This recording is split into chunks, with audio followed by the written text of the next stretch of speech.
The dawn after the fires of King's Landing died was thin and ashen. A winter light in the middle of summer that seemed intent on punishing the city for surviving. Jaime Lannister stood alone on the blackened marble of the ruined throne room, cloak torn away, golden armor smeared with soot, the crushed embers of the Mad King's pyre still smoldering in the scorched channels between the flagstones. The Iron Throne loomed above him like a heap of frozen cinders, every twisted blade turned dull and gray in the pale half-light. He could taste the metal on the air. Iron, blood, and the bitter tang of wildfire smoke that clung to his hair and skin no matter how many times he scrubbed himself raw. He had slain a dragon without drawing a sword, and all that had won him was the crackle of flames at his back and the remembered echo of Ares' scream. Burn them all. The words turned in his skull. The way ravens circle carrion. When the hall finally fell silent, Jaime realized there was no sound in the world loud enough to drown them out. He found Robert Baratheon 2 days later, heavy with ale and promises, standing beneath the shattered gargoyles of Maegor's Holdfast. Robert's broad face was split by a grin that might have been triumph, but the eyes were bloodshot with sleep lost to victory's cost. When he saw the white cloak tucked beneath Jaime's arm, the grin faltered. "You're no brother of mine," Robert growled, voice thick as cold mud. "But I've no wish to see you dead. Go home to Casterly Rock. Your father's banners carried half my war." "Bend the wand." "I have no home west of the Green Fork," Jaime answered, surprised by how steady the words sounded in his own ears. "Kingsguard take no heirloom and no keep. I am sworn." "Sworn to ashes," Robert spat. "The king you guarded needed you least at the hour he screamed loudest."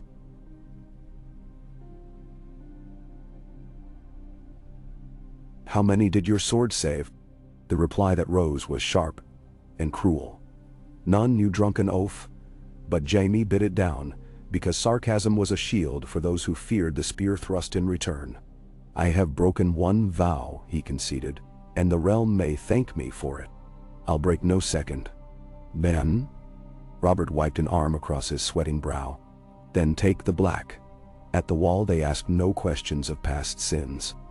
"You'll serve until you're gray, and the North will be safer for it." The words crashed against Jaime like icy water.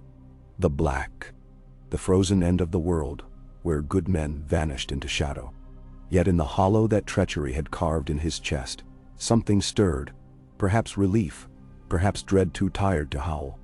Above it all came the quietest note of detached curiosity. What does a lion look like beneath the snow? He found his father that night in the Hall of Lamps, where Tywin Lannister surveyed 100 flickering flames as though they were keeps he might seize. When Jaime spoke of Robert's judgment, Tywin's face did not change. "You will refuse," he said, like a commander issuing movement orders. "You will stand trial, be pardoned, and reclaim your white cloak. The realm is not fool enough to squander a Lannister blade." "The realm is guided by fools," Jaime replied, almost gently. "And I would rather freeze to death on the wall than see another court look at me and ask why I slew their beloved dragon." Tywin's silence was harder than any slap. In the end he turned away, letting candlelight carve grooves in his cheeks that Jaime swore had never been there before. "Go then," the Lord of Casterly Rock said. "But do not imagine that the wall will bury your shame. Ice preserves what fire cannot." They left the city a fortnight later, a lean column of black-robed recruits grounded from a war that had chewed armies to the bone. Most were boys who had followed banners south and learned too late what real swords do. Some were cutthroats, whose captors decided rope was too dear. One graybeard claimed to be a poacher from the Kingswood, though Jaime thought the haunted look in his eyes told fuller tales. At the head rode Ser Barristan Selmy, wounded in the leg, but resolved to escort the new conscripts as far as Winterfell. Beside him rode Eddard Stark, fresh-minted Warden of the North, his grief for the sister buried at the base of the tower weighing heavier than his mail. Jaime rode behind, unarmored, garbed in plain wool bleached until the dye fled, a blank tabard for a knight who had lost every heraldry but the tarnished lions pressed into the pommel of his sword. His destrier had been sent home. He rode a dainty palfrey given by a squire who muttered blessings. The beast was skittish around wind and sudden laughter. Jaime understood that well enough. Their journey north unraveled through miles of autumn woods already edged by the chill of encroaching winter. Campfires crackled in the dusk, and Jaime lay staring at smoke, twisting into constellations he had never learned. When he slept, the Mad King stalked him across dreamscapes of collapsing stairwells and hallways brimming with green flame. Eris' fingers, charred to bone, reached always for Jaime's throat. Each time, before those fingers found purchase, the dream shattered into a hiss like water upon coals. He would wake slick with sweat that froze upon his back, and wondered if the wall truly lay in the far north, or merely at the edge of the next nightmare. At the Trident's fords they crossed the ghost of history. The river flowed placid now, but Jaime glimpsed broken helms beneath the water, turned to rusted crowns by silt and time. The boys traveling with him whispered of rubies still glimmering in the mud. One night Jaime waded calf-deep into the icy current, knowing the rubies had long been scavenged, but needing to feel the water's bite. It reminded him that he was mortal, that pain could still bully a pulse through his veins. He knelt there until dawn, and when Stark's men found him, they said nothing at all. Winterfell rose from the horizon like a frost-bitten memory from an older age, its towers fading into the gray sky so gradually it seemed built from the storm clouds themselves. Lord Eddard halted at the gatehouse and clasped Jaime's wrist. His grip was not iron, merely steady, the grip of a man who trusted stability more than steel. "I marched beside your father once," Ned said quietly. "He meant to break King's Landing as fire broke the Targaryen line. I will not judge you for refusing to stand with him. But the wall is colder than any cell. Find a cause before the cold hollows you out." "Da." It sounded suspiciously like mercy, and Jaime found that he loathed mercy nearly as much as condemnation. Mercy was a wound bound loosely, keen to reopen under the slightest strain. Yet he bowed his head because he could not spit on Ned Stark's courtesy. "I will learn," he said. Lord Stark's eyes were gray, not unforgiving, but as patient as the stones of his holdfast. "Learn quickly," he advised, and rode for the Great Hall, where the banners of men still feasted and mourned in equal breath. Jaime spent a single night in Winterfell. He walked the battlements with the old Master Gatarms, Roderick Castle, whose russet whiskers quivered in the wind like a banner unto themselves. Sir Roderick spoke of technique, of leveraging the weight of a longsword in snowdrifts, and how to angle a shield so that a wildling's thrown axe might glance away instead of burying in ribs. Jaime answered politely, absorbing what he could, but mostly he studied the way the north seemed to breathe. The air rose from every crack in the earth, balmy where hot springs coiled beneath stone, then cooled so swiftly that mist feathered along the ground in ghostly sheets. In such a land, warmth was fragile enough to make men fierce. Dawn found him in the godswood, kneeling beside an ancient weirwood whose bleeding face watched the world through eyes red as last night's embers. Jaime had never prayed in earnest, but he bowed his head and whispered anyway. Not for forgiveness.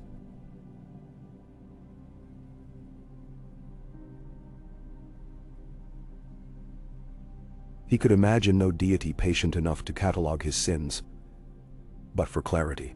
When he lifted his gaze, the weirwood's mouth seemed stretched in something almost like pity.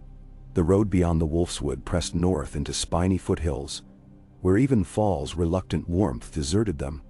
Light snow powdered the collars of their cloaks, breath hung in front of their lips. Along the way,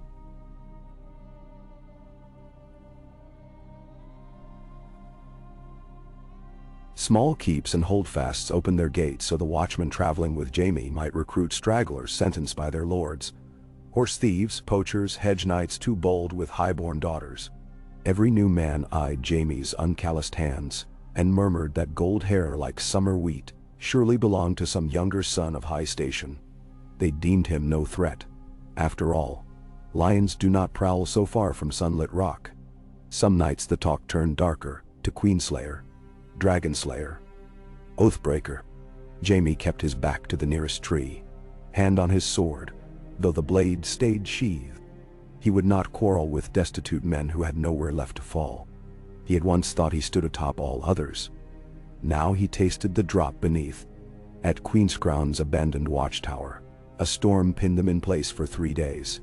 Hail rattling against slate like pebbles hurled by spiteful gods. In the empty great hall, barred windows howling, Jaime sparred with boys clumsy from hunger. His Kingsguard footwork carved circles in the dust, so intricate that the watching ravens tilted their heads as though to follow the pattern. Blades rang, sparks singing bright across gloom, and for brief moments Jaime forgot pyres, forgot screams, forgot that beyond those walls the world remembered him only in curses. He was merely a swordsman honing craft against fresh steel. On the 4th morning the storm broke. They marched before sunrise, leaving the tower quiet save for the caws of ravens, lingering in leftover darkness. When the wall finally rose out of the flat white horizon, Jaime felt his breath catch. Nothing Robert, nothing his father had said could have prepared him for that immensity. A mountain hewn of frozen moonlight. It clawed the sky in silence, so tall it seemed not to stand upon the earth at all, but to plunge up from some other realm of hunger and frost. The wind at its base spoke in a language of cracks and sighs older than men. Castle Black crouched against the colossal flank, like a flea on a bear's shoulder, wooden palisades half buried in drifts, smoke from a handful of chimneys curling into the blue. A one-armed smith hammered at an anvil in a yard, no larger than the throne room, Jaime had left in smoldering ruin. Inside the hall, Lord Commander Corgyle sat within a cloak, patched so many times its original wool could not be named. His voice, though, rang like an anvil strike. "Names," he demanded of each arrival, "and sins." The new recruits listed thefts, murders, desertions, and bastardies, until regret felt as common as mud. When Jaime's turn came, he said only, "Sir Jaime of House Lannister, I broke my oath." He held the commander's gaze until it became clear the older man would ask no further questions. They cut his hair that night, shearing the golden mane that had rippled down his back since boyhood. Locks fell to the floor like sunlight in pieces, dulling as they cooled. He donned the black, rough wool across shoulders still bruised by the weight of white plate, abandoned in King's Landing. The cloak smelled of tallow candles, and the cold sweat of men who had worn it before. He tied its clasp without ceremony. If he felt an echo of that first Kingsguard cloak swirling around his calves, he ignored it. The practice yard the next morning was ringed by faces as harsh as flint. Cotter Pike, squat and scar-pocked, watched Jaime spar with a cudgel, and spat through broken teeth. "Beautiful dancer," Pike grunted. "But let's see how pretty he is when the wildlings do more than dance." Sir Eliezer Thorne studied Jaime with narrowed eyes, already weighing how resentment might pry open cracks in a lion's pride. Yet it was Donal Noy, the one-armed smith, who approached as the spar ended.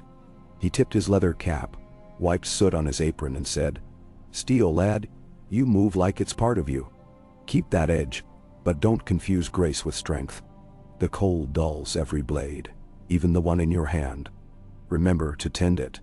He held out a whetstone, scarred and grooved from 100 nights of labor. Jaime accepted it, strange warmth flooding him, as if the smolder of the ruined throne room had traveled north inside his marrow, only to be coaxed into smoke by this smith's matter-of-fact kindness. Days became weeks, weeks became deeper cold. Jaime rose before sunrise to spar with boys half his age. He taught them to pivot, to shoulder roll beneath a cut, to strike not at a target, but through it with motive carried in hips and back. They learned quickly, these orphans of frost and misery. Desperation sharpens any skill a teacher will name. In return, they taught him the North's relentless pragmatism. How to layer furs so sweat would not ice along the skin. How to read the rippled crust of snow for the thin line where a crevasse might lurk. How even in the blackest noon of polar night, the aurora borealis could pour green fire across the heavens, a beauty so vast it dwarfed every citadel built by man. Some nights they huddled in the common hall, whispering rumor. The king nursing a shattered realm, the hand consumed by dead promises, the queen, Jaime's sister, wed to a man whose crown sat crooked on his brow. Jaime listened, heart a fist wrapped tight around Cole's. He had never told these brothers who he truly was to Cersei, nor what curses might be muttered in the halls of Harrenhal about lions and heat. The wall welcomed all secrets, burying them under layers of perpetually falling snow. Lord Commander Corgyle summoned Jaime on the eve of the first ranger sortie of the season. The aged man's beard was thick with frost, though they stood beside a roaring hearth. "I will not waste your talent on latrines," Corgyle said, unrolling a faded map inked before the Andals crossed the sea. "The Shadow Tower reports fires moving on the far side of the Milkwater. Wildlings gather, and rumor speaks of a king beyond the wall, who means to wear a crown of ice and weirwood leaves. I'll send Sir Boros with 20 men. You'll ride at his side." Jaime studied the map without flinching. He would leave the only roof left to him and venture into the heart of legend, where giants still roamed in children's songs and the others etched circles in drifts under dead moonlight. "And if the legends are more than wind?" he asked. "Then let us hope your lions still remember how to roar in winter." Cordially replied. They left Castle Black 2 dawns later, a dark spear of riders threading the haunted forest. Hoarfrost ribboned the boughs of ancient oaks. Ravens shadowed them overhead, black upon black. Jaime rode flank, breath pluming, eyes scanning the hush for any twitch of branch that was not wind. The forest seemed to inhale around them, every tree a lung swelling with secrets. On the third night they camped in the ruined village of Whitetree, whose namesake weirwood crouched at the center, massive and still, mouth carved in horrific scream. Beneath its boughs, Jaime felt the old pang of the throne room again. Ash and steel, and something gone irrevocably silent. He dreamed that he sat upon the iron throne, but found it built of weirwood limbs, the faces on each branch weeping red sap that soaked his cloak until it clung like frozen skin.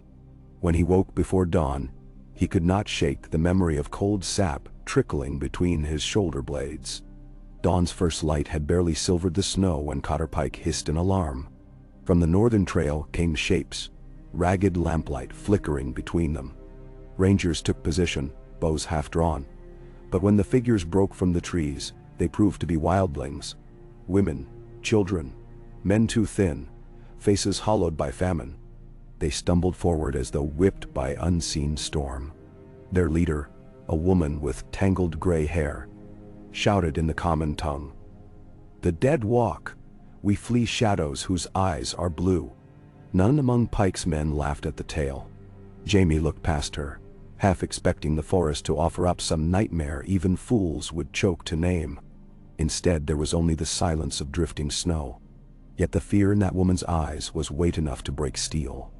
Jaime realized with sudden clarity that he had glimpsed similar terror once before.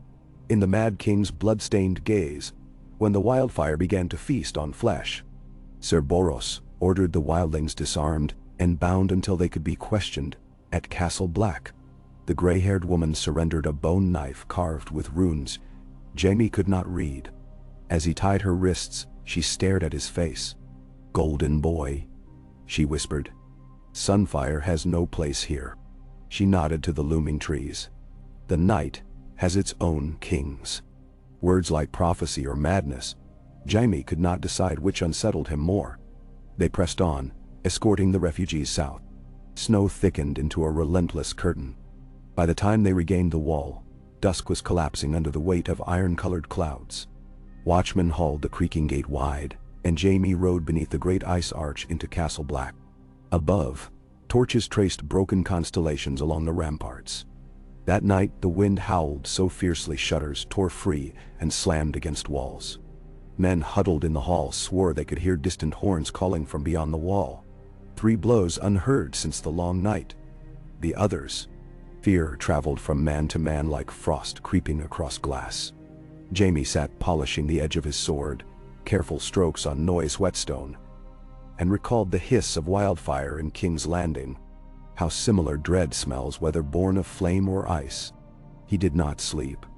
When dawn scraped weak light across the yard, Lord Commander Corgyle convened his officers. Rangers spoke of more fires beyond the Milkwater, of villages abandoned, of frozen corpses found standing in silent ranks. "We are too few, Thorn growled. "The Southern Lords fatten on the harvest while we scrape the bottom of our barrels." Jaime surprised himself by speaking. "Then call banners," he said, voice harsh from disuse. "Not with pretty words of honor, but with the truth. The wall holds death at bay. If it falls, no Southron throne matters." Silence. Faces turned toward him. Some skeptical, others startled. Corgyle drummed gnarled fingers on the map. "D. And who carries this message? The Watch is forbidden to beg favor." "I will carry it," Jaime declared. "Let me ride to Winterfell, to River Run, to King's Landing if need be. They will listen if they hear what stalks in the dark." Thorn snorted. "A Lannister begging alms for black brothers. You may find more daggers than purses open, but Corgyle eyes are thoughtful. You will speak. And if they spit on your words—" Jaime looked at the wall of ice visible beyond the slit of a window. It glimmered pale blue, implacable. "Then I come back," he said, "and teach every man here to fight like a Kingsguard until daggers seem like pebbles at their feet." The old commander's cracked lips lifted the barest fraction. "Duty and arrogance's clothing is still duty. Go then." 3 moons later, Jaime rode again through Winterfell's arch. Cloaked in sable over black, bearing letters sealed with the broken tower sigil of the Night's Watch. Spring had not yet touched the north. Snow laced every evergreen, and banners snapped in a vicious wind. Lord Eddard met him in the yard, gray in his whiskers now. Eyes the color of thunderheads. Jaime dismounted, boots crunching on hoarfrost, and offered the scrolls. "The dead are rising," he said with no flourish. "We need men. We need steel. And maybe, for the first time in history, we need the Starks to ride for the wall, not as wardens but as soldiers." Ned Stark broke the seal, read quickly, then looked up. "The realm will not believe this. Then ride north and see." Ned closed his eyes briefly. When he opened them again, decision gleamed like a blade. "My brother Benjen disappeared on a ranging last month," he said, voice low. "I feared wildlings. Now I fear worse." He lifted his head toward the ramparts where ravens cawed. "I will ride." Word spread. From Bear Island came daughters of House Mormont, armed with axes older than their name. Karstarks arrived wrapped in wolf afore cloaks, Garrett Kingsblood among them muttering of old pacts with giants. Supplies followed. Barrels of hardtack, salted beef, quivers of whitewood arrows, ingots of raw dragonglass found in a forgotten vault beneath Storm's End. Stannis Baratheon's lone concession to the plea. Jaime returned to Castle Black at the head of a column, 300 strong. He felt younger somehow, though winter's breath had silvered the tips of his hair. Where guilt once gnawed, urgency now kindled. They spent a fortnight forging spearheads and fashioning torches dipped in pitch and dragonglass dust. Jaime drilled archers until their fingers bled. He sparred with spearwives who cursed better than sellswords, with Berg-sized Karstarks who fought like blizzards in flesh, with boys who had never seen a sword beyond storybooks, until they drove iron into practice dummies stuffed with straw. And always, beyond the wall, the forests whispered. Campfires flared against the night, then vanished. Every dawn the wind carried the same faint smell Jaime remembered from King's Landing, but colder, cleaner, like the memory of a flame rather than the flame itself. The first attack came without horn or warning. Snow began to fall at sunset, thick as woven wool. From that whiteness emerged shapes, bones rimed in frost, flesh translucent beneath pale moon. Blue eyes glowed like shards of shattered sky. Rangers loosed arrows that passed through ribs and snapped against trunks. One corpse kept walking until Jaime stepped forward and cleaved its skull with a dragonglass-dipped axe. The body fell, limbs jerking in silent rhythm before lying still. It had been a boy once, freckles dusting cheeks now half gnawed by ice. The dead pressed the gate in waves of relentless quiet. Torches roared, steel clanged, men shouted prayers forgotten by septons. Jaime moved through the chaos like a dancer wreathed in shadow and flame. Blade singing, black cloak a crescent of night swirling behind him. At some point, he realized he was not fighting merely to live, nor to earn redemption, but because he wanted to prove that every breath stolen from Arius' tyranny could forge a better world at the edge of everything. With each corpse he laid to rest, a fragment of wildfire's echo within him quieted. By dawn, the yard was heaped with shattered bones and broken dragon-glass spearheads. Brothers collapsed where they stood, shoulders quaking not from grief but from the raw terror of surviving. Jaime knelt among them, snow already paling his hair, and let the sunrise chase the last flicker of doubt from his mind. He was Kingslayer, traitor, exile. But upon this wall, titles melted faster than torch flame in a winter gale. Here he was simply a sword, and swords had one true purpose: to be lifted in defense of the realm. For the first time since he twisted steel through Aerys' spine, Jaime Lannister felt the world draw a full breath without recoiling from his presence. Summer never came again. Not truly. The calendar might have insisted upon the turn of seasons, but the sun crossed the sky each day as though ashamed, faint and distant. Ravens began to migrate south in massive flocks, black blotches against the orange dusk. In King's Landing, small folk recalled uneasy tales of white shadows. At River Run, a red priest named Thoros dreamt of a wall of ice wreathed in blue flame and woke screaming. Jaime's messages rode on the wings of such fear. Some lords sharpened steel and set riders north. Others hardened castle gates and prayed the cold would break against stone. Word reached Tywin Lannister, and coins heavier than iron began to move quietly, buying shiploads of grain that sailed for Eastwatch by Thesey under banners that bore no lion. In the practice yard, Jaime faced Corran Halfhand, whose calm was as dangerous as a sheathed dagger. They traded silent blows until sweat steamed from their shoulders, despite the chill. Corran finally lowered his blade. "You fight like a man who has nothing left to lose," he said. "Wrong," Jaime replied, breathing hard. "I fight like a man who has nothing left to leave behind." Corran's laugh was a dry bark. "Hold to that, brother. When the night is darkest, even nothing can be worth dying for." Their next ranging pushed deep beyond the Frostfangs. They followed tracks of an army marching south. Prince of Giants, the narrow drag of sledges heavy with unknown cargo.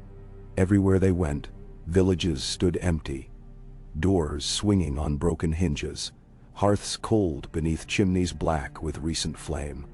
In one hut, they found a child's doll frozen upright, its painted smile cracked. Jaime murmured a prayer he did not know, something whispered once by a septa in Lannisport.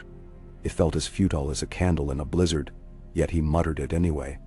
Under the aurora's ghostly glow, they found Benjen Stark's cloak snagged upon a limb, a rag of black crusted with frozen blood. Jaime folded the cloth and tied it to his belt.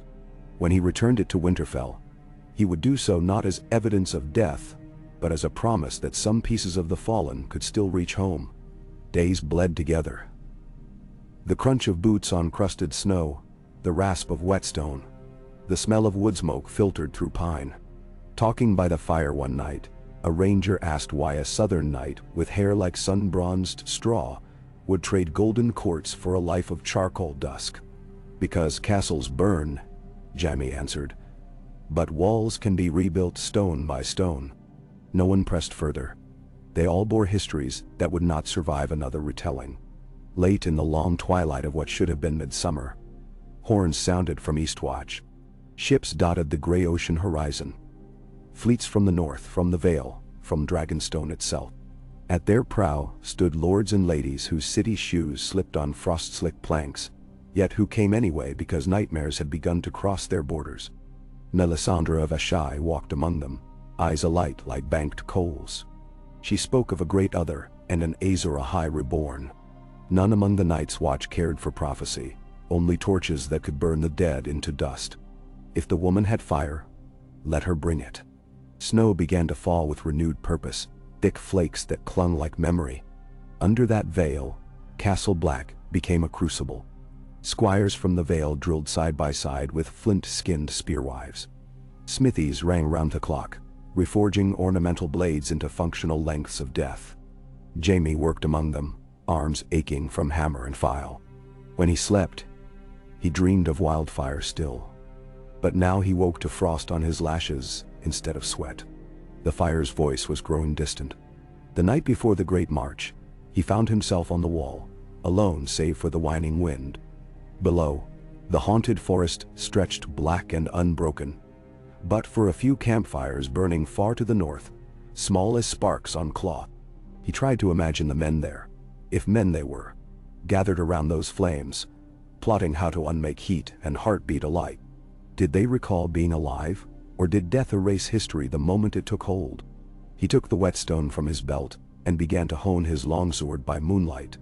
Each scrape sounded like breath drawn through teeth. He remembered the first time he had ever held a blade. He had been 6 and the steel too heavy for his wrists, yet Circe had cheered him on. He had wanted to be more than a knight. He had wanted to be worthy of the admiration in her green eyes. That dream lay buried with youth, replaced by truth as hard and cold as the wall beneath his boots. Worthiness, he realized, was not measured by the oaths a boy recites, but by what a man protects long after no witness remains to praise him. He looked east, where the dawn would break. For once the horizon showed no hint of fire. The world waited, frozen in fragile silence. Jaime Lannister slid his sword into its scabbard and whispered into the wind, a vow that bore no sigil, no crown, no lion's roar, only the simple promise of a man who had shed his own shadow to stand guard against the coming night. When the army marched at last, it was less an army than a pilgrimage. Black cloaks flared beside mountain mantles striped with the blue of the veil, beside fur wraps pinned by the manticore of House Cordea's distant cousins come to honor their Lord Commander's name. Torches bobbed like a river of captive stars flowing through the forest. Above them, snow fell in whispering spirals, muffling the world until even the clop of hoofbeats seemed a courtesy. Jaime rode near the front, alongside Lord Eddard, whose eyes held the pale fire of men who have placed every hope upon a single throw of dice. They spoke little, saving breath for the cold that gnawed at lungs. It was enough to share silence with someone who understood duty as deeply as marrow. At the Milkwater, they found a field of cairns freshly raised, each stone newly iced. Dragonglass shards jutted from crushed skulls around the mounds, sign that other rangers still fought northward. Jaime crouched beside one cairn and brushed away snow. Beneath lay the carved hilt of a child's dagger. He left it where it was. Let the stones keep their secrets. Beyond the frost fangs, the true winter waited. Winds howled down from peaks like wolves hunting. The dead gathered at High Heart Pass, ranks stretching into white nothingness. Among them strode figures cloaked in frost, taller than any man, eyes burning cobalt bright. Jaime felt the temperature drop with each footfall they advanced, until breath crystallized mid-air and even memory shivered. There was no trumpeted charge, no clash of banners.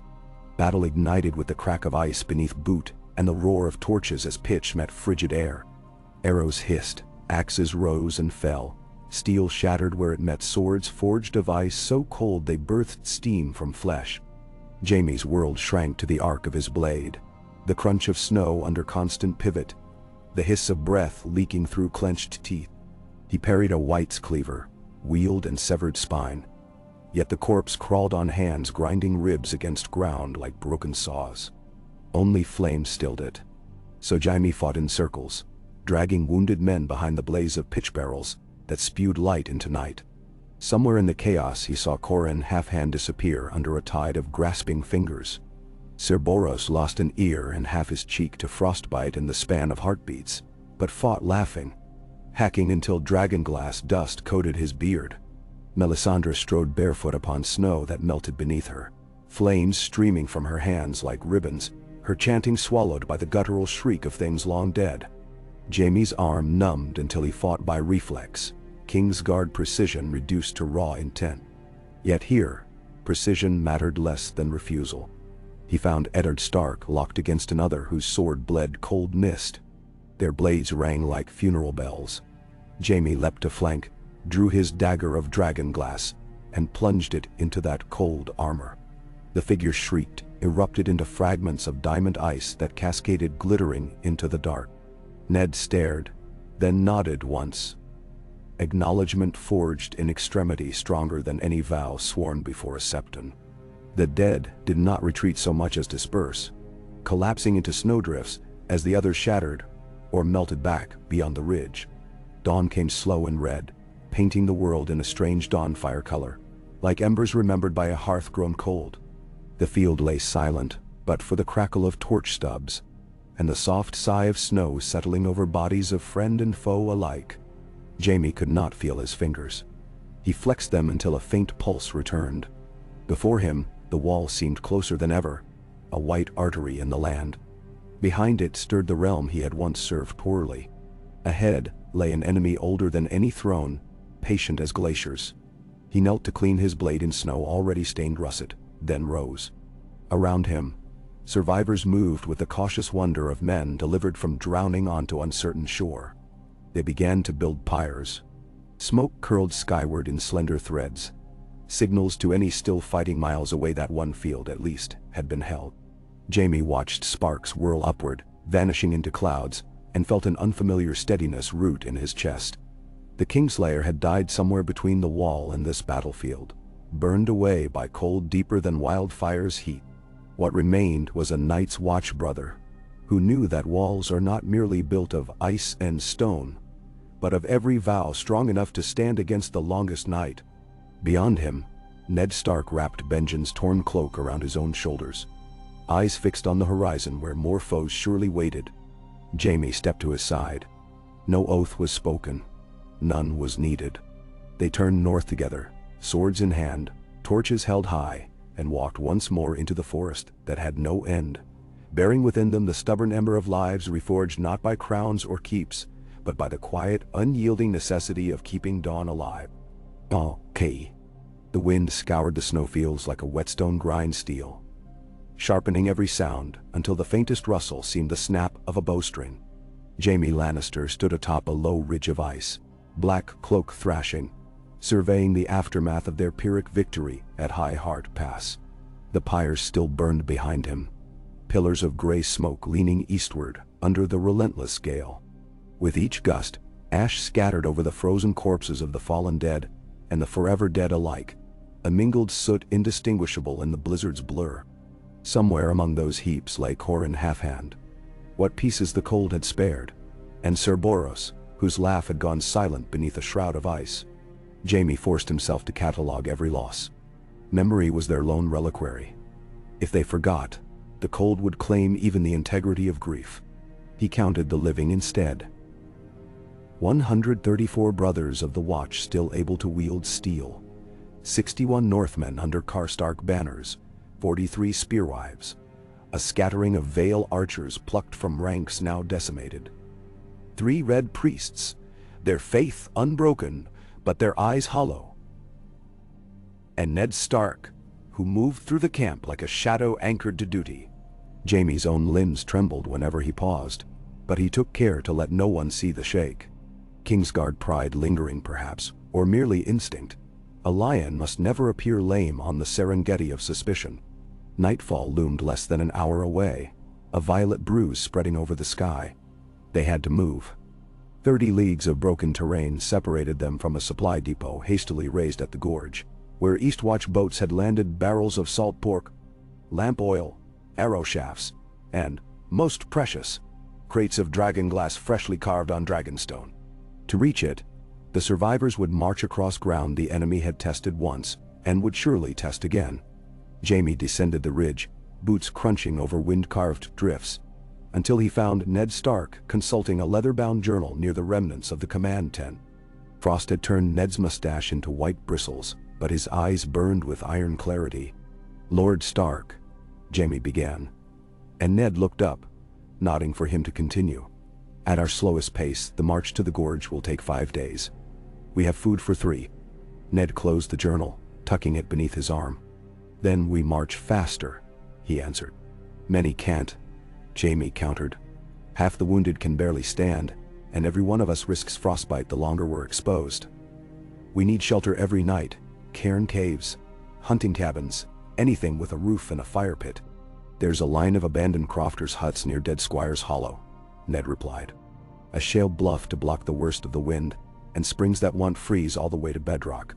His finger traced the air as though the map hovered visible between them. If we press, we can reach it by moonrise tomorrow. Jaime exhaled, relief prickling like thawed fingertips.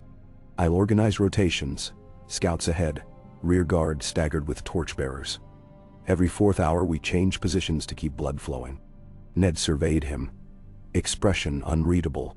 You lead as though you were born to it, he said finally. I was born to parade routes and banquet halls, Jaime replied, shrugging the compliment aside. The wall teaches different lessons. Ned's gaze drifted toward the pyres. And the dead are stern teachers. He lifted a gloved hand, resting it lightly on Jaime's pauldron. See the men armed, then rest. We ride at dawn, or what the sky here calls dawn. Then? They set out beneath a slate-colored glow that passed for morning. Snowflakes fell so fine they resembled dust motes suspended in frigid air, impossible to brush from eyelashes or cloak folds. Jaime led from the van with Jarl, a silver axe veteran whose broad shoulders and broader grin had survived the night through improbable luck. Jarl carried a dragonglass inlaid war pick named Widow's Refrain. Each time the procession paused, he tapped rhythm on his shield, a metronome to discourage despair. Hours stretched like taut bowstrings.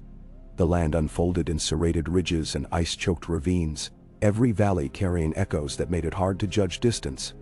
Twice they encountered clusters of reanimated corpses wandering alone. Scouts of the dead host. The living wasted no arrows.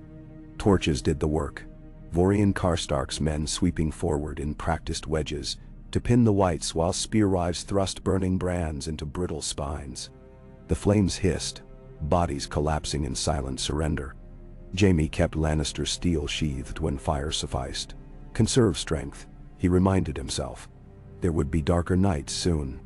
By dusk, the columns reached Dead Squire's Hollow, a depression ringed by jagged stone where 6 crooked huts leaned against a shale wall. Steam drifted from fissures in the rock. Ends promised hot springs. Scouts reported no tracks fresher than a fortnight, and the hut's meager furniture remained unpillaged. Rusted cooking pots, straw pallets hardened to boards, a spiderweb of rope lines once used to dry pelts. Men hurried to kindle fires over the vents where warm vapor rose, coaxing heat into numbed fingers. Jaime pressed deeper into the largest cabin, found a kindling altar overturned, its carved weirwood icon hacked into splinters for last winter's cookfires. He righted the altar out of habit and placed a pebble upon it. A Lannisport superstition for safe travels. Superstition felt sensible this close to realms where ice obeyed necromancers. Outside, Ned organized watch rotations, pairing veterans with recruits, northerners with Vale archers who scarcely understood wildling slang. Jaime approved the mingling. Fear passed slower when eyes faced outward instead of sideways. He left Ned adjusting a guard roster and ducked into the second largest hut to check the wounded. The interior sweltered from the hot spring beneath, fog beating on beams. Donal Noy had fashioned crutches from chair legs for 2 men whose frostbitten toes had blackened. A spearwife named Molly changed dressing on Karstark Garrick's shattered collarbone with the steady calm of a field chirurgeon. Jaime knelt, offering a wineskin of warmed mead.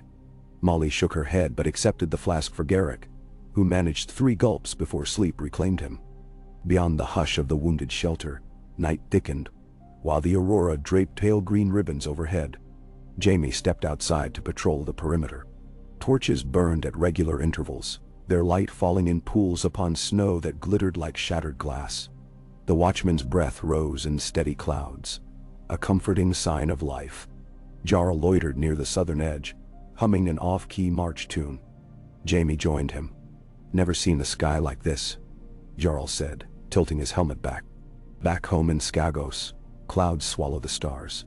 Up here, the stars eat the clouds instead. Then so beautiful, Jaime agreed. And dangerous. Anything approaching can silhouette us. Let them come, Jarl laughed, patting Widow's Refrain. I still have more rhythm to teach their skulls. A howl answered, distant, mournful, far too long to belong to any living wolf. Jarl's grin faltered. That's no timber howl. No, Jaime murmured. That's a horn echo carried wrong by wind. He strained to discern direction, but the sound reverberated across ridges, impossible to pin. Ned materialized from shadows. "Rouse everyone," he ordered softly. "No fires outside the huts. We hold light inside and keep outer perimeter dark. If something seeks us, let it stumble blind." They extinguished torches, plunging the hollow into gloom, broken only by stars and the lazy swirl of aurora. Jaime stationed archers above the shale wall, arrows notched, but points lowered to avoid friendly silhouettes. Minutes passed. An eternity, at half-breath. Then snow erupted 30 paces beyond the perimeter, a pale geyser marking something subterranean clawing upward. A white burst free, then another, then a dozen skeletal arms dragging cadavers through crust like swimmers breaching surf. They tunneled beneath drifts to circumvent the sentries. "Torches now," Jaime shouted. Flames flared from hut doorways as men rushed forward. An archer loosed and struck the first white's shoulder. Useless, but distraction enough for Jarl's pick to smash its jaw. Jaime drew his longsword, edge newly coated with obsidian slurry Donal swore would bite ice. Blade met vertebra. Spine cracked. Around him the battle turned frantic. No neat lines, only clusters of combatants pivoting in swirling snow. A spearwife impaled one white but lost her footing. Ned hauled her upright, ice sword in his other hand glittering with fresh kill as he guarded her retreat. More erupted from the ground.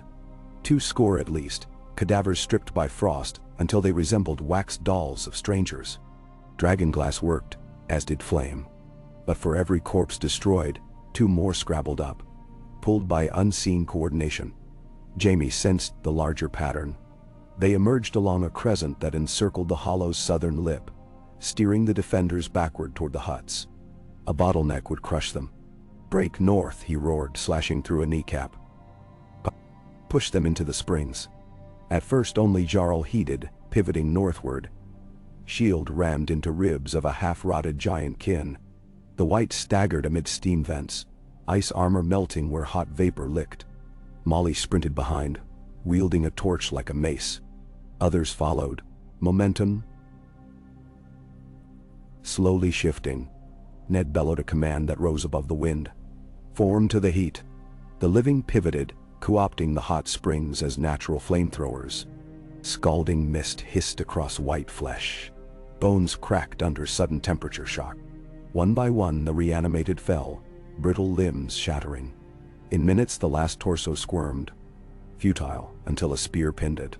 Silence reclaimed the hollow, broken only by hovering steam sighs. The defenders counted losses, 8 dead, 13 wounded. Better than it might have been, but still costly. Jaime knelt by Jarl, whose left forearm dangled at a grisly angle. "I can still drum," the big man said, forcing a grin. "Not tonight," Jaime answered, helping bind the arm with cloth turban from his own cloak hem. When dawn bled weak pearl across the east, scouts uncovered the tunnel mouths, narrow shafts dug from the outward slopes, running under the shale ledge into the hollow proper. Whites had planned this ambush. Someone, something, guided them with strategic cunning. Jaime recalled tales of others commanding cadaver troops like chess pieces across the dusky board. The thought chilled him deeper than the wind. They collapsed tunnels with pickaxes, shoveling rocks until passageways choked.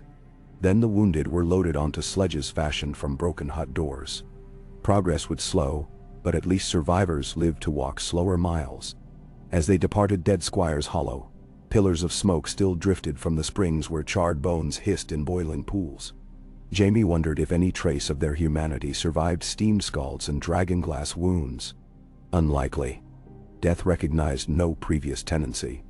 The next 2 days passed without further attack. Snow ceased, replaced by brittle cold so intense it seemed to mute sound. Winter's breath forged delicate star-shaped frost across every brow and beard. Jaime whittled a rhythm. On 1001st. Inhale. Step 13. Scan left. 1004. Exhale. Mental metronome to stave off creeping trance of hypothermia. The marching column adopted his cadence unconsciously, a slow, relentless beat pulsing through the silence. On the third dawn, the gorge appeared, a shallow ravine carved by glacial meltwater, where Eastwatch engineers had raised a palisade of driftwood and iron spikes. Smoke rose from barrel stoves. Armored silhouettes patrolled catwalks. Relief rippled through the weary survivors. As they entered, watchmen cheered, greeting Ned with raised fists and Jaime with respectful nods. Supplies awaited, more than expected.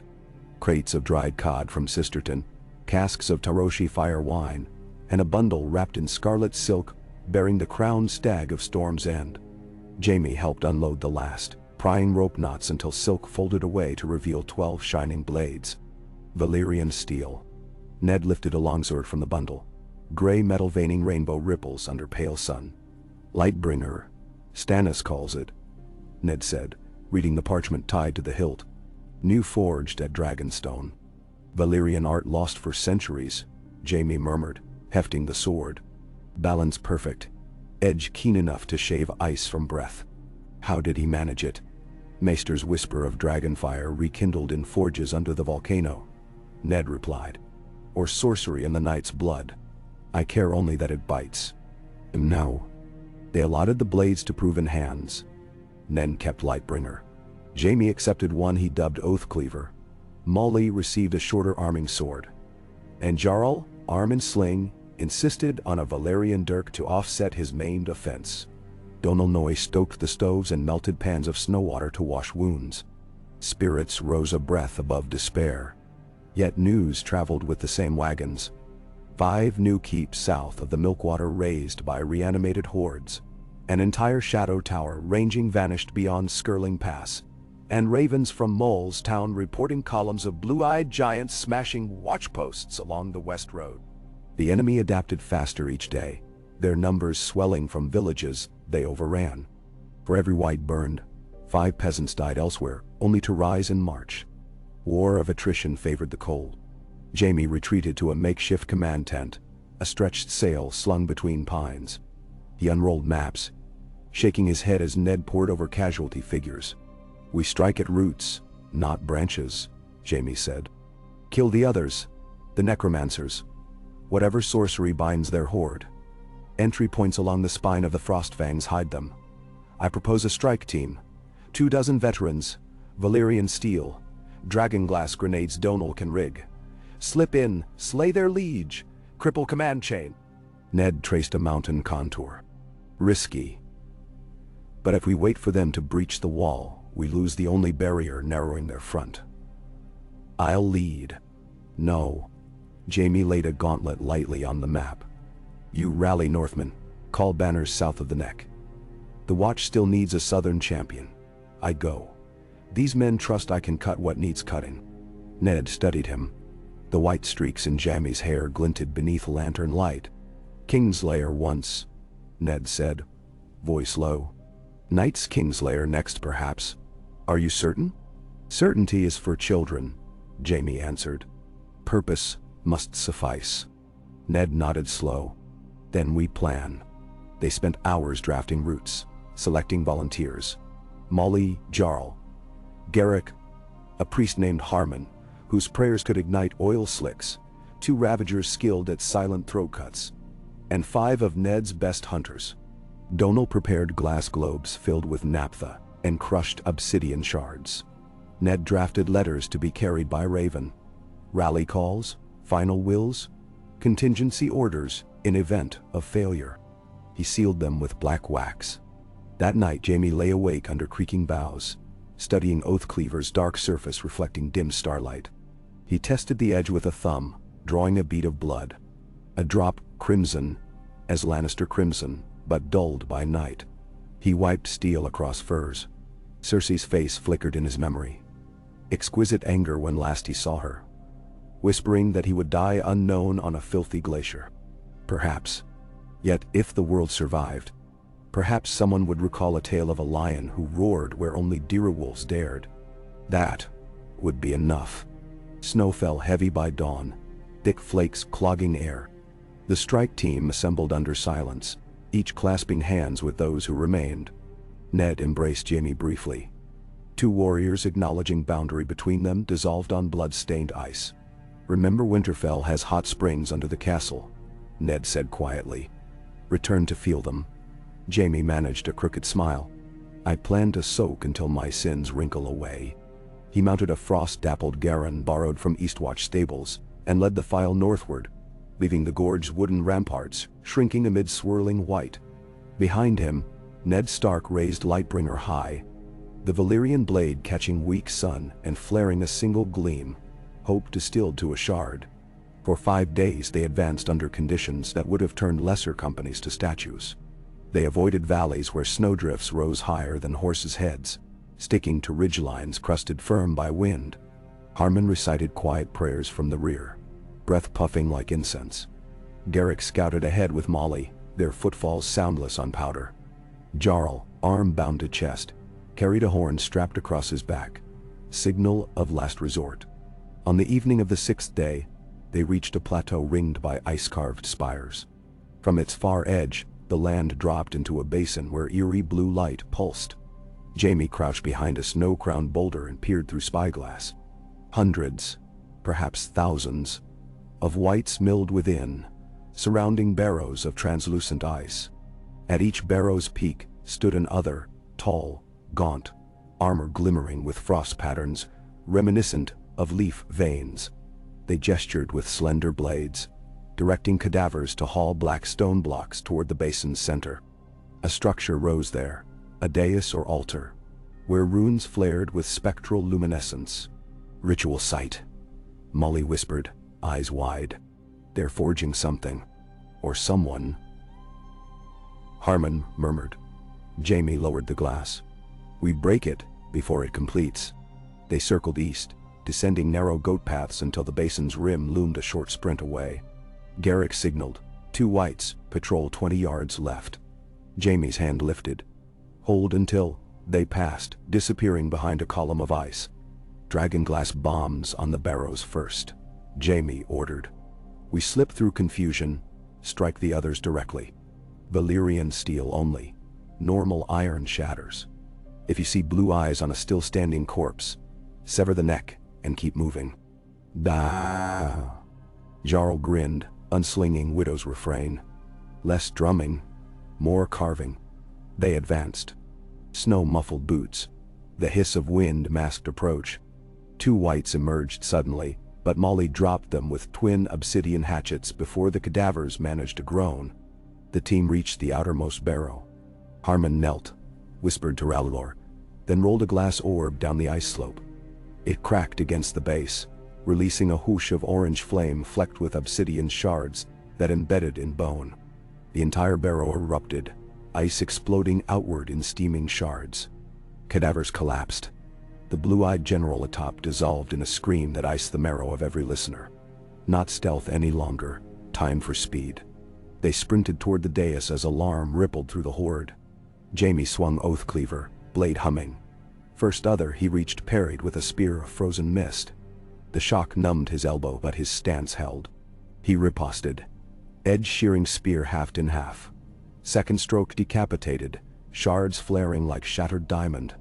Garrick skewered a white giant through hip joint, while Molly vaulted a corpse pile to bury her hatchet in another other's spine.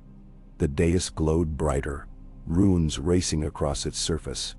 Atop stood a figure cloaked in robes of layered ice feathers, crown of jagged icicles hollowing a pallid brow. Its eyes burned a deeper blue, bordering indigo. The Night King, legend made flesh. He raised a hand. The air itself stopped. Frost rippled outward in concentric circles, freezing sound. Breaths crystallized mid-gasp, hanging like glass beads. Jaime felt his muscles seize, Valyrian hilt burning cold against palm. Oathcleaver's blade trembled, frost forming hairline cracks along edge. The Night King's gaze pinned him. Within that inhuman stare, Jaime saw entire winters unborn. The extinction of warmth, the hush of a world entombed. Harmon forced his lips open, voice cracking. Fiery heart consume? He hurled his last orb at the Night King's feet. It shattered. Flames roared upward. For an instant, the freezing aura faltered. Jaime lunged, slicing upward in an arc aimed for the creature's throat. But the Night King shifted with impossible speed, catching the Valyrian edge between 2 fingers of hoarfrost. Steel shrieked. Sparks of ice meeting magic. Pain lanced through Jaime's arm, cold wildfire searing flesh. He forced momentum, twisting wrist to slip free.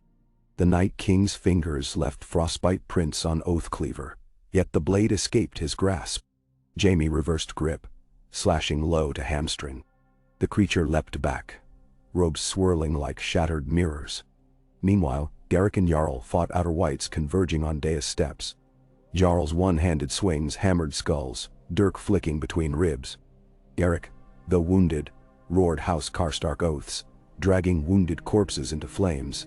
The Night King extended both hands. From the ground erupted javelins of ice. One impaled Harmon, lifting him from earth, his fire dying on a piercing gasp. Molly cried out, wheeling to hurl a hatchet that sailed true, but struck the cold aura, enveloping the king.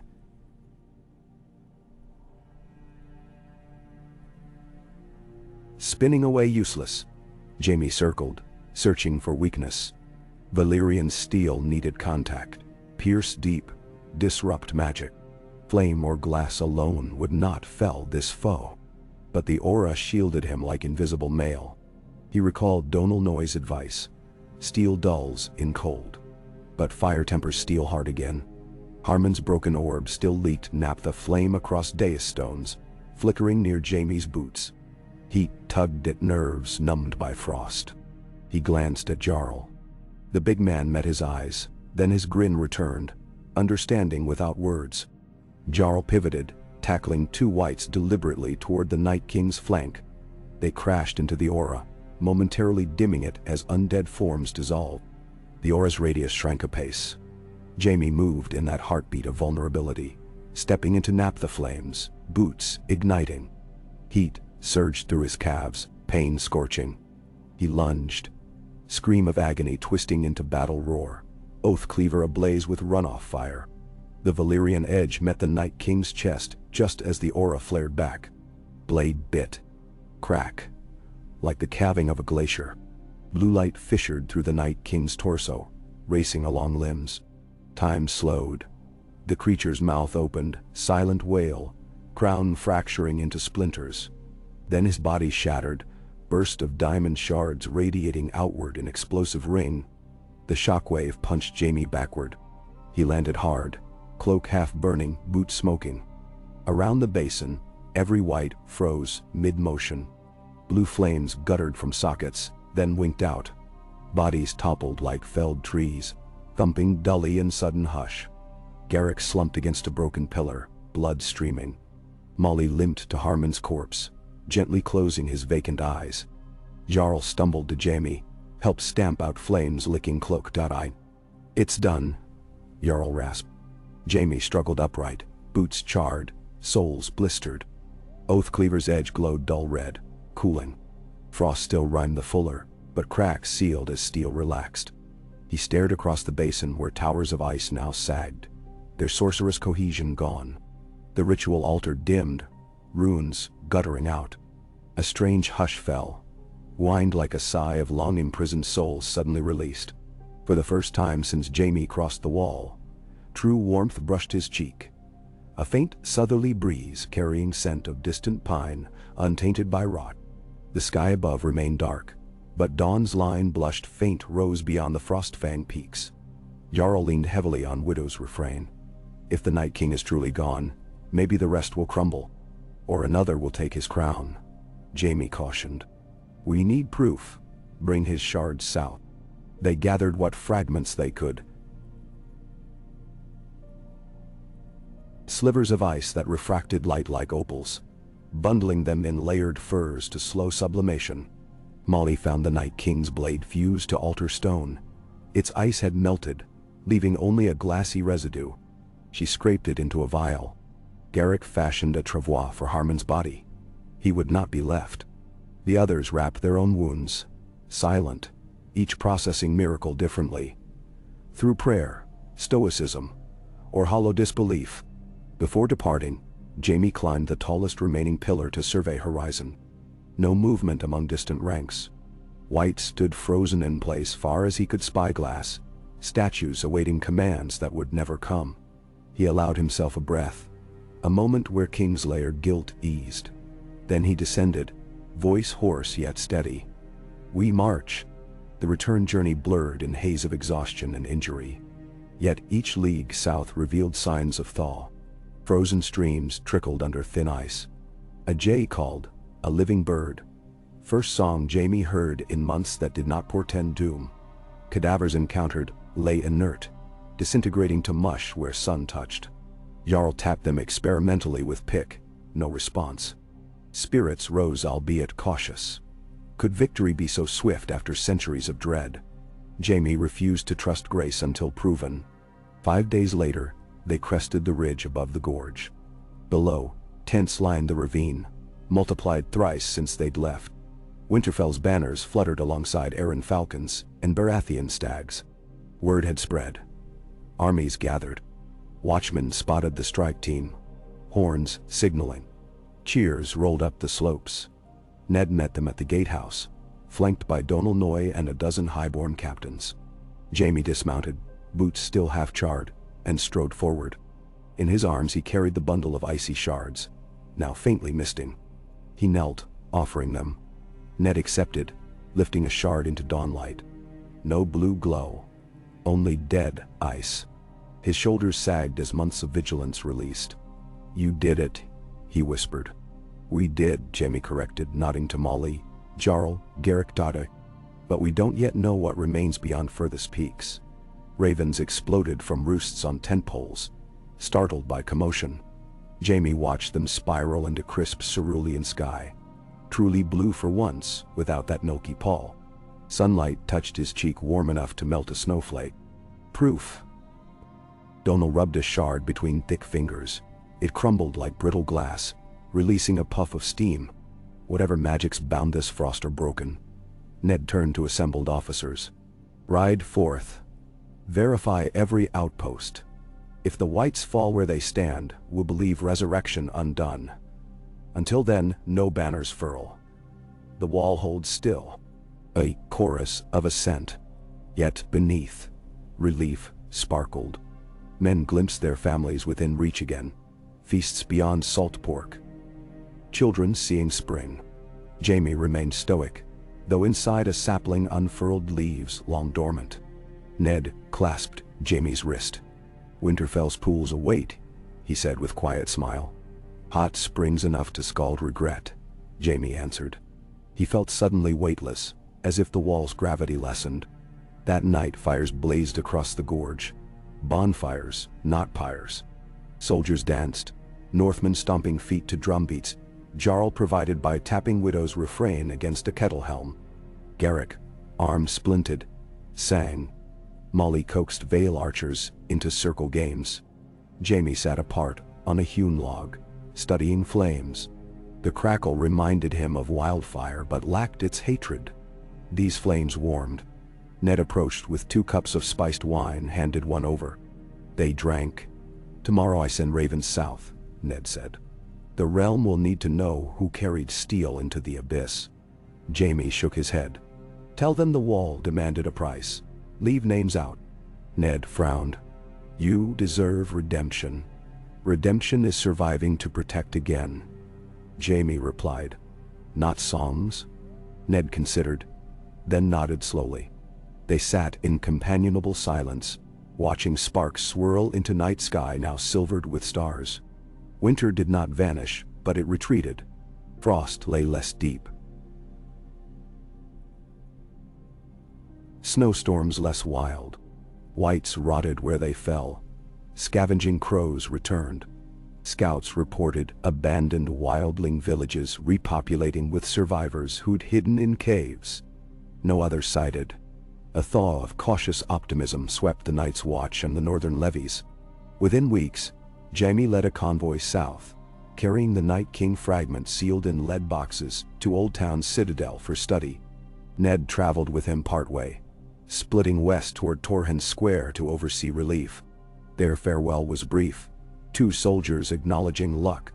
The King's Road lay haunted by news of victory. Commoners bowed or stared in awe at Jaime's black cloak and burn-scarred boots. Some whispered, "Kingslayer still." But curiosity blunted old disdain. In King's Landing, Queen Cersei held court glass-eyed, the throne's rumors swirling like midges. Jaime did not seek audience. Instead, he passed silent through the city at dawn, crossing the tourney grounds where once hen jousted to impress maiden crowds. The charred marble of the throne room had long been scrubbed clean, but he felt no draw to look upon iron edges again. His path lay north. At Old Town, archmaesters examined shards under glass bells. Consensus: no lingering sorcery. The threat ended, this generation at least.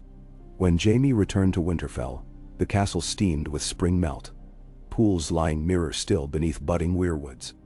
Ned waited at the gate, Sansa and Arya at his side, both grown into roles shaped by war's shadow.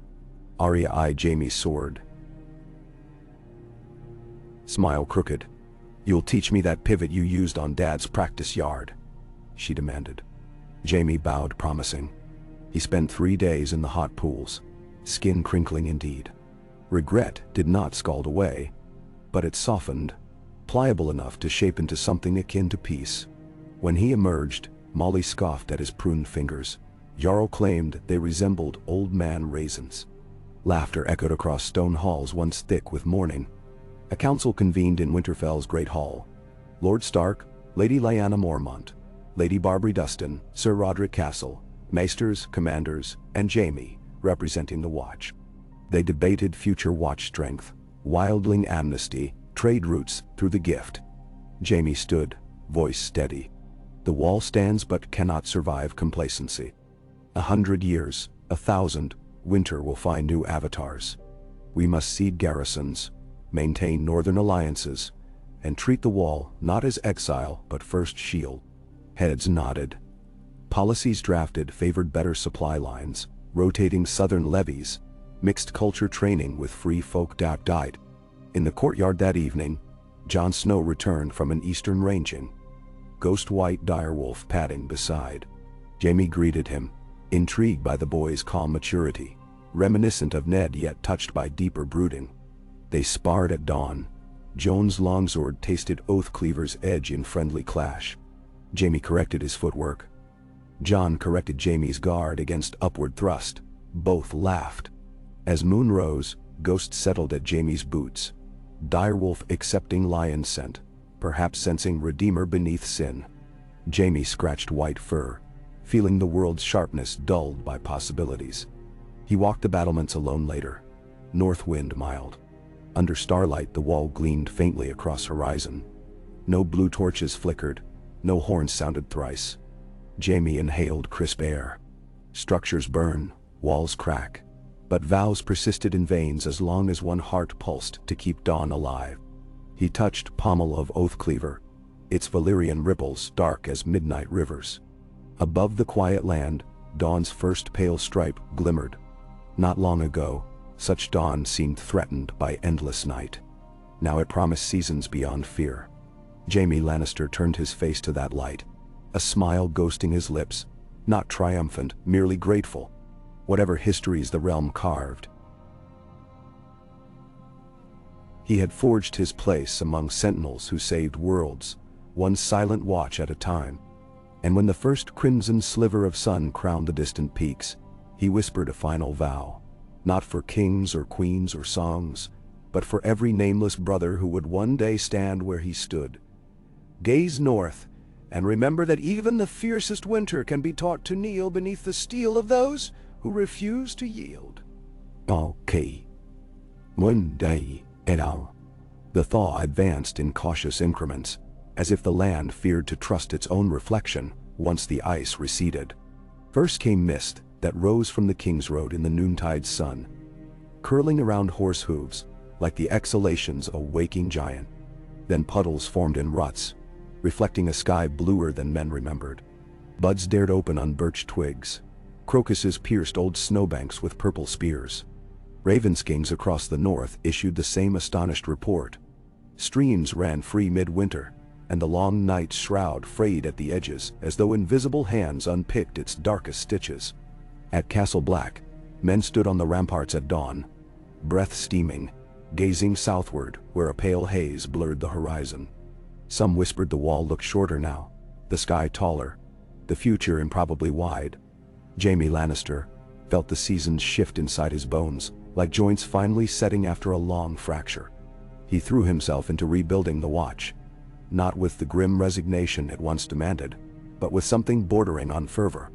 Patrol schedules expanded, not out of terror of an immediate foe, but out of the stubborn creed that vigilance born in crisis must outlive the crisis itself. He drilled raw recruits until their shoulders bled, then taught them how to bind blisters so they would heal to callus. He replaced half the timber palisade with limestone block quarried from a melt-exposed ridge 2 miles east, overseeing lifts and pulley systems borrowed from Lannisport shipyards. He wrote to Donal Noy's apprentice smiths, instructing them on layered steel arrowheads, fused with obsidian flecks. Arrow after arrow sang, midnight sparks dancing across forges that glowed red, even when sleet rattled the workshop shutters. Yet victories of stone, sinew, or ideology could not insulate the wall from politics south of the neck. When ravens arrived from King's Landing, bearing golden wax seals stamped with the Lion of Lannister, debate ignited in the common hall like dry pine. Jaime stood at the hearth, reading aloud Queen Cersei's proclamation, his voice steadier than his pulse. Sir Jaime of House Lannister, by right of the blood we share, and by the duty daughters owe to their fathers, you are commanded to return to the capital of the Seven Kingdoms. Your gallantry in the frozen north is duly noted and celebrated, but the realm now requires you in a warmer theater of service, to wield your name and your sword beside the Iron Throne, from which you first swore your white cloak. Come south with all deliberate haste, and receive the laurels you have earned. Now. The hall fell silent, except for the crackle of firewood. Brothers exchanged sidelong glances, eyes sliding between Jaime and Commander Stark. Benjen's younger brother Willem, recently raised after Ned declined permanent command. Ned himself, visiting from Winterfell, rested a hand on the long table's edge. He waited for Jaime to speak. Jaime inhaled cold air that smelled faintly of pine tar. I swore another vow since last I stood in the Red Keep. This cloak. He flicked the rough black wool across his shoulder. Supersedes the one your queen remembers. He refolded the parchment and passed it to Ned, who read quickly, jaw tight. They will not thank you for refusal, Ned said. I do not seek thanks, Jaime replied. Nor do I answer commands written in ink that reeks of fear. Willem Stark cleared his throat. Even fear wields influence, sir. And the Night's Watch cannot afford a quarrel with the Iron Throne. Let them send 100 men north, Jaime answered. We'll feed them stew and show them the quiet we bled to earn. But that night, as torches guttered and winter stars hissed above the courtyard, Jaime remembered the gleam of Cersei's eyes, the way they glinted like coins tossed into sunlight.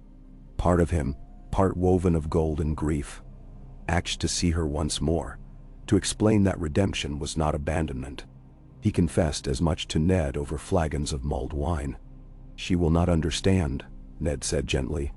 Love that sharp seldom yields to explanations. Then I'll send deeds in lieu of words, Jaime decided. If the crown demands proof of my value, I'll give them what only the wall can supply. The opportunity came quicker than expected. Archmaester Caladan of the Citadel arrived with a weather-stained entourage, lugging insulated iron chests containing what remained of the Night King's crystalline shards. His studies had revealed a disquieting truth, even shattered.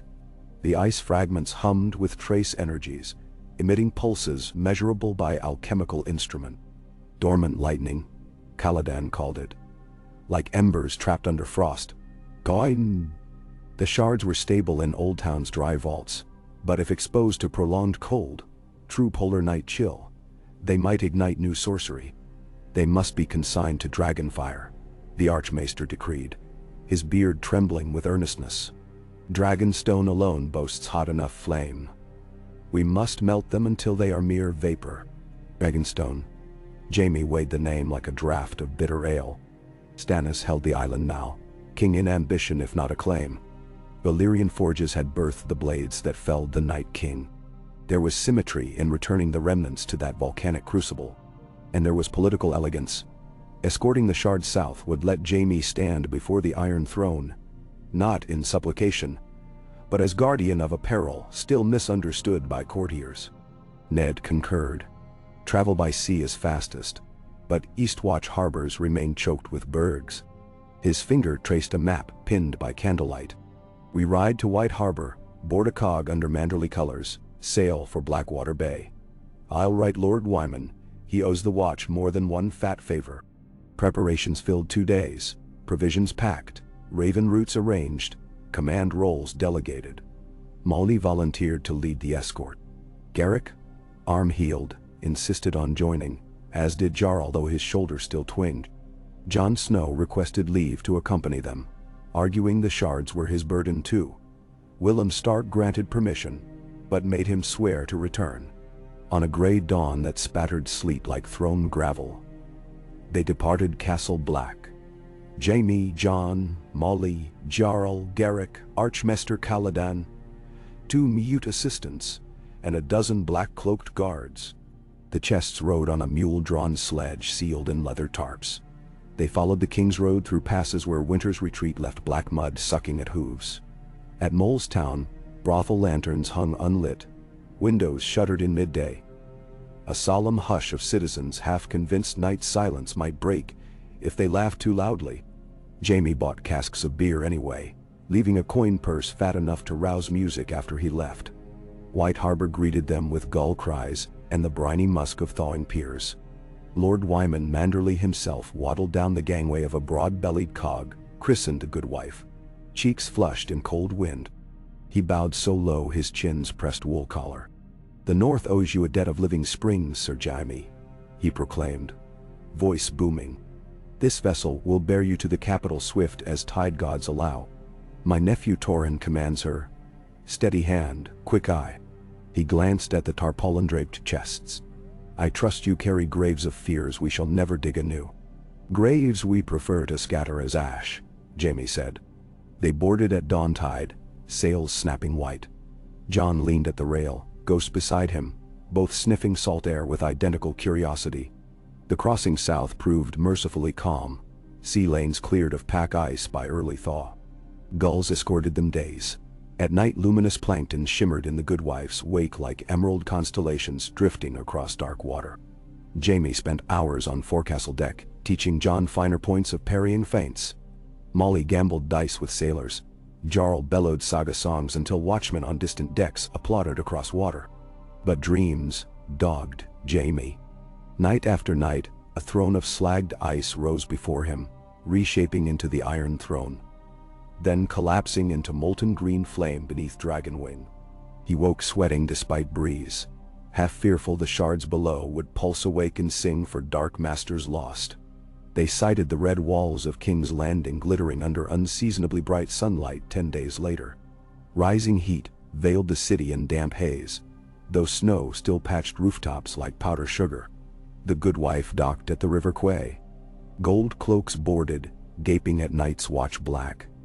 The city had not seen such cloaks since old Queen Alisanne's tour centuries before. A stout captain tried to levy harbor tax until Caladan waved a parchment sealed by the citadel's ring and torch. Fee waved, tongue stilled. A procession formed. Jaime at point, Jon walking beside him cloakless to signal peace, guards flanking mule with chests, Caladan clutching satchels of notes, the others fanning out. Crowds lined the street of Flower, murmuring at the sight of a kingslayer turned crow and a stark bastard with white wolf trotting docile. In the Red Keep's outer ward Cersei waited on a dais draped in gold. Her gown shimmered like sunrise on wine. Jaime dismounted, removing gloves. Cersei's mouth curved. Not a smile, not quite scorn. A blade balanced on edge of a kiss. "Brother," she said, voice carrying. "You ride thousands of leagues and fail to brush the snow from your shoulders." "I bring winter's heart as dowry," Jaime answered, gesturing to the chests. "But the bride is Dragonstone's forge." Cersei's eyes flicked to Jon, to Caladan, lingering. "The stranger's shards," she whispered. "Why not melt them here and display steam as trophy? Volcanic flame alone can guarantee annihilation," Caladan said, bowing. "Dragonfire replicates the temperature of ancient Valyria. A blacksmith's kiln is a candle beside volcano." Cersei waved him silent. The realm need not revere volcanoes when it has its queen. No queen sits on the Iron Throne, John interjected quietly. The courtyard hushed. John flushed but continued. His Grace Robert rules, leaving matters to the hand while he hunts in the Kingswood. Cersei's eyes narrowed, green shards colder than any ice shard. Husbands hunt, queens govern. Govern with caution, Jaime said. He unlatched one chest, tilting lid to reveal frost-rimmed crystal slivers. An audible exhale rippled through gathered courtiers. Even at midday warmth, vapor wisped off the shards. They call, Jaime murmured. Not loud, but they call. To melt them is to silence them. Will you grant safe passage to Dragonstone? Ben? Cersei descended dais steps, skirts whispering. She leaned close, perfume of Myrish roses clashing with subskin scent. Jaime remembered from childhood. Come home, she whispered. Leave these superstitions to maesters. The wall was penance, you paid it. Father sits in council waiting for his heir. Jaime's throat tightened. I am heir to no castle, he said, though memory conjured halls of Casterly rock echoing his boyish laughter. I swore the black and found honesty within it. And you abandoned me to father, to Robert, to vipers in silk, she hissed. Is the wall's honor worth my loneliness? He lifted her gloved hand, pressing lips to knuckles. The wall's honor is the realm's future. Protect it with me, Cersei. Join our journey. Her laughter was a silver chime cracked down the middle. Sail to a volcanic island with a pack of black-cloaked oafs. My crown may be lighter than Robert's belly, but it bears more weight than any blade you carry now. She withdrew her hand, expression resetting to public mask. You may pass, she declared, turning to guards. But the Queen's escort accompanies you. My knights will ensure shards reach flame, and that none of you suffer accidents along the way. Jaime bowed. We welcome more swords. Inside he suspected a trap. Cersei's escort would report every whisper, ready to claim shards for mystical leverage or kill Jaime if he remained true to vows. He shared suspicions with Jon as they camped beyond Roserad that night, red tents of Lannister guards pitched at polite distance. We calculate risk, Jon said, stroking Ghost's ears. But shards must burn. After that, let them decide whether a crow is friend or corpse. Mender Rotter. Travel southeast proved smooth. Too smooth. Lannister escort, Captain Sir Boros Faring feigned courtesy, joined them at meals, but his men rode with visors lowered, hands never far from sword hilts. Molly caught two scouting their stores at moonrise. She grinned them away. 4 days shy of Dragonstone. Storms blackened air. Tempest roared from stepstones, battering their galleys in Blackwater Bay. The fleet anchored near Shipbreaker's Bluff, waiting calmer tide. That night, Jaime woke to Ghost growling. Hooves thundered, arrows hissed. Lannister knights surged, blades drawn. Treason, Boros barked. By order of her grace, surrender the shards. Smoke bombs burst, choking sulfur.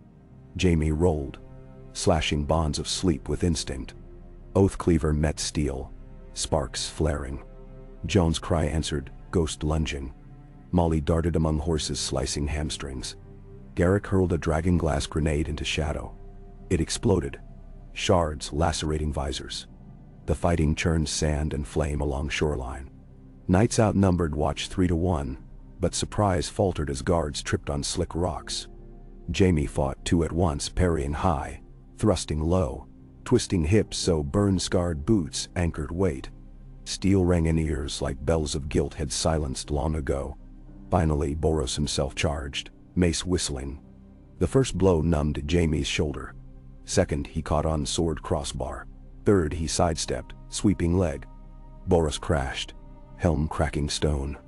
Jon pinned him with longsword. Yield, he said. Boros spat blood. Lightning peeled sky. Rain slashed down. Knights scattered.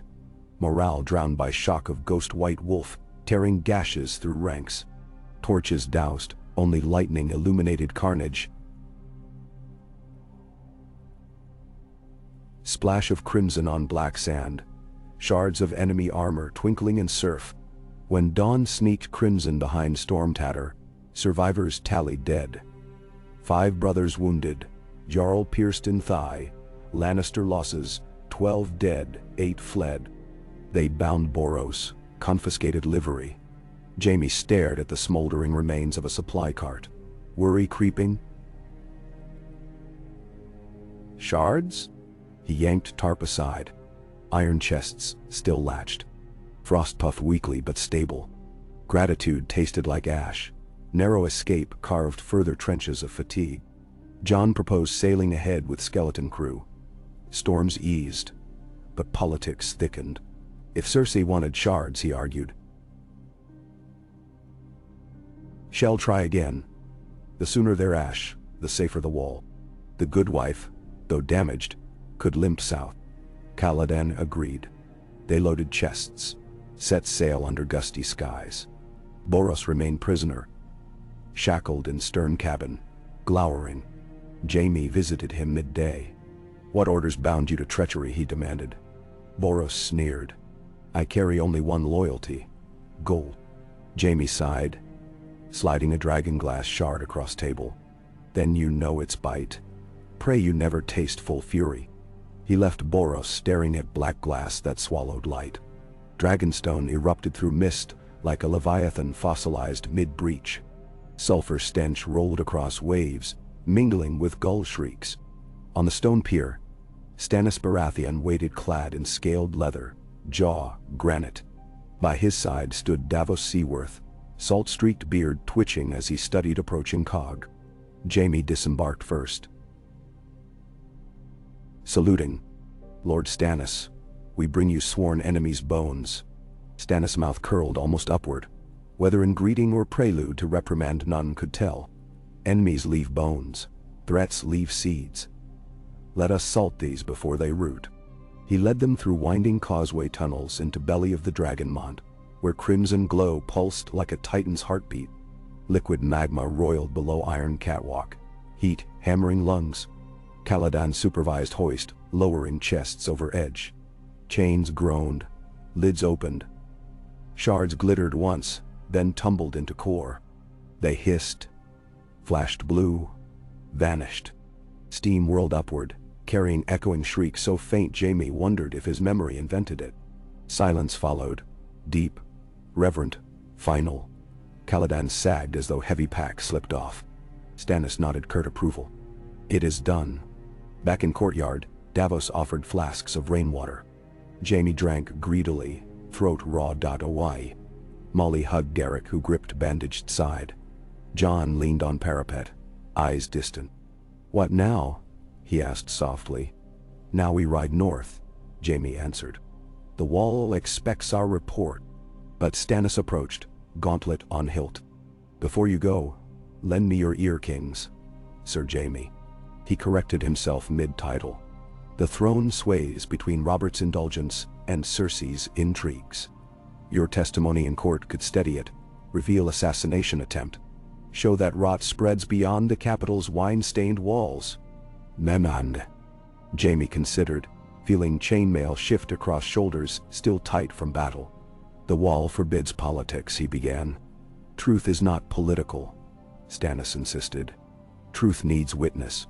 Show Robert the venom swirling in his bedchamber. Perhaps he will swat the serpent before it bites the realm. His eyes, pale and unyielding, reflected forge glow like chips of mica. Jon placed a hand on Jaime's arm. Every vow has loopholes carved by conscience, he murmured. Maybe a short detour south saves storms later. A raven croaked overhead. Ash flecks still drifted from Dragonmont's vent. Jaime pictured the wall. Moonlit, silent, safe for now. He pictured Cersei's face when shards slipped beyond her grasp. Tywin's scowl at news of failed coup. Robert's belly jiggling as he roared for wine to drown scandal. I will stand before the king, Jaime said. I will name treachery. Then I ride back to Snow. Stannis clasped his forearm. Acknowledgement, maybe respect. The conference set, arrangements fell like dominoes. Ravens dispatched. Escort pledged by Storm's End archers. Boros delivered into dungeons. Jaime allowed himself half a day to rest. That night, he climbed the curtain wall above Dragonstow's Bay. Moon silvered black waves. Volcanic vents reflected starlight in crimson flicker. Jon joined, silent. They watched ocean pulse. "Do you miss it?" Jon asked. "King's Landing life? I miss innocence I never truly had," Jaime answered. "And the brief belief that skill alone wrote destiny." He gestured northeast. "On the wall I learned that history is built by vigilance more than valor." Jon chuckled, breath fogging. "Sounds like something Maester Luwin would carve into my lessons." "Then heed it." Jaime clapped his shoulder. "Someday command may land heavier on you than you expect." When dawn rose, they sailed for Blackwater Rush aboard Stannis Galley Fury's wake. Word outran sails. By the time they stepped onto Mudgate Wharf, rumors buzzed. Queen's assassination order. Kingslayer turned guardian. Stark boy dueling knights on black sand. Small folk parted, eyes wide, offering sweet buns or handfuls of posies.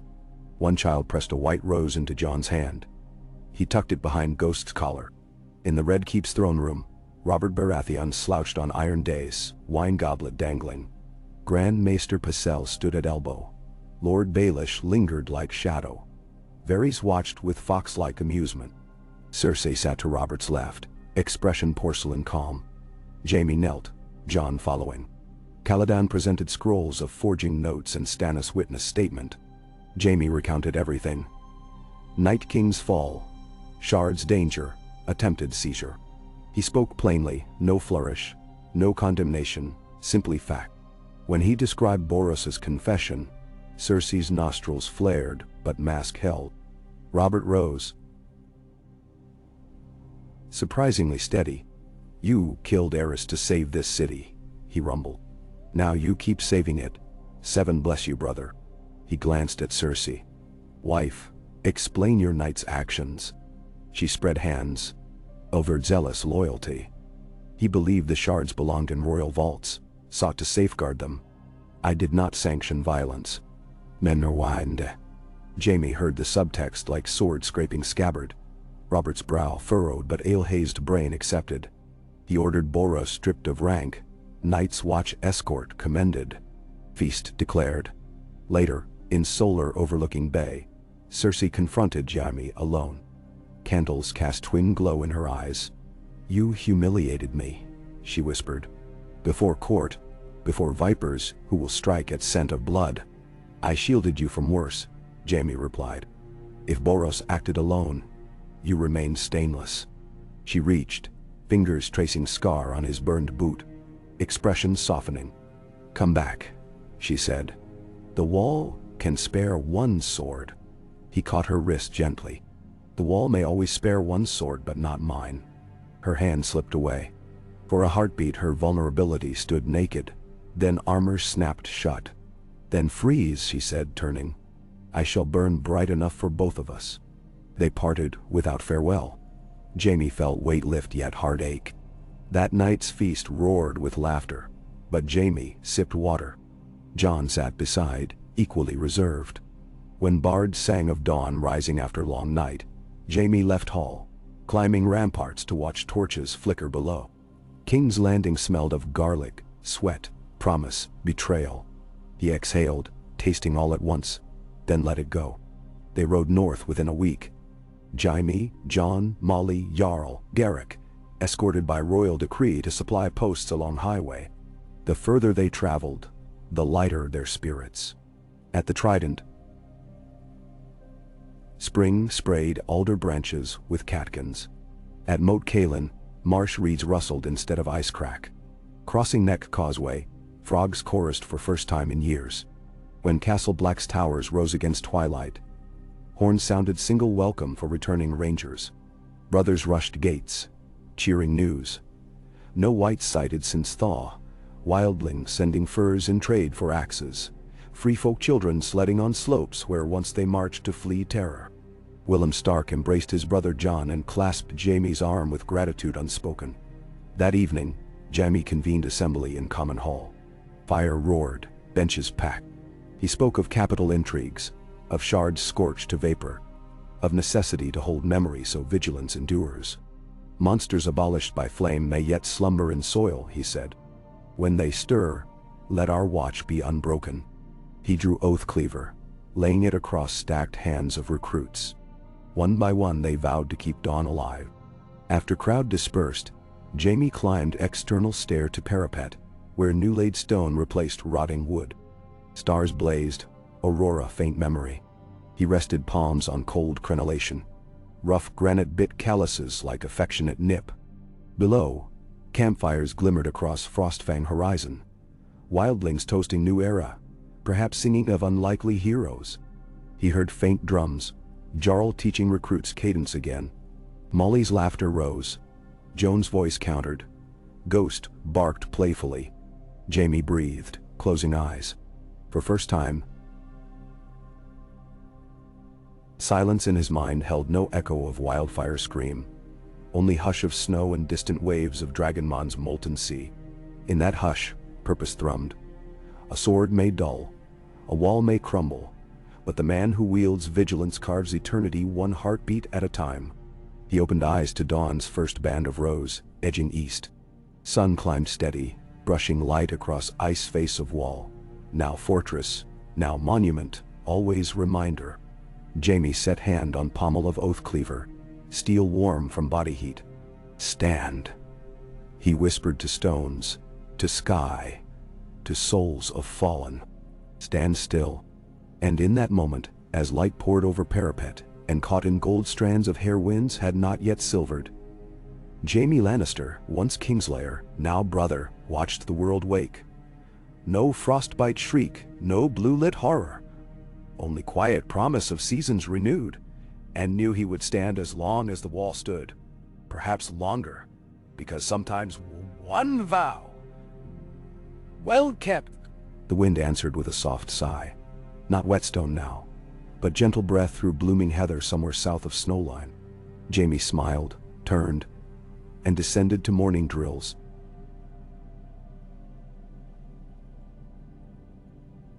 Steps echoing rhythm of resolve that neither crown nor ice nor fire could ever unmake.